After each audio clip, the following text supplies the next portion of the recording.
Hello बच्चों, let's see the question. कह रहा है कि which of the following statement is true. तो पूछा जा रहा है कि इनमें से कौन स्टेटमेंट ट्रू है। पहला कि soda lime is a mixture of sodium hydroxide and potassium hydroxide. बेटा ये स्टेटमेंट हमारी इनकरेक्ट है, क्योंकि सोडा लाइम में होता है NaOH प्लस CaO, ठीक है, ना कि पोटेशियम हाइड्रोक्साइड। पोटेशियम हाइड्रोक्साइड होता है बेटा KOH, ये तो होता है नहीं, तो इनकरेक्ट स्टेटमेंट है बेटा। सेकंड कहता है कि methane can be prepared by Burj reaction. नहीं बेटा, मीथेन में कम से कम 2 कार्बन एटम वाला तो एल्काइल, जो एक्चुअली होता क्या है इसमें, एल्काइल हाइड्रेट करते हैं बेटा, है ना, 2 मोल्स ऑफ एल्काइल हाइड्रेट करते हैं विद 2 मोल्स ऑफ सोडियम के साथ in presence of dry ether, ठीक है। और हाइयर एल्केन का फॉर्मेशन होता है बेटा, हाइयर एल्केन का फॉर्मेशन होता है।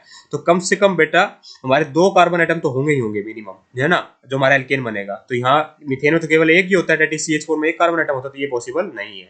थर्ड कहता है कि alkane all carbon atom are sp3 है बेटा। ये बात बिल्कुल सही लिखी हुई है बेटा। कोई भी एल्केन ले लो बेटा, मान लीजिए CH4 है, हाइब्रिडेशन नंबर क्या आएगा बेटा, इसका 4 आएगा, क्योंकि 4 सिग्मा बॉन्ड बनाता है।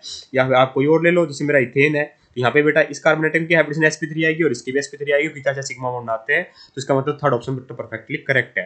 फोर्थ कहता है कि neopentane yields 3 different monochloro derivative. तो देखिए नियोपेंटेन क्या होता है मेरा, ये होता है बेटा मेरा नियोपेंटेन। 5 कार्बन एटम, ये कितने हो गए, 1 2 3 4 5, हाँ यही होता है बेटा।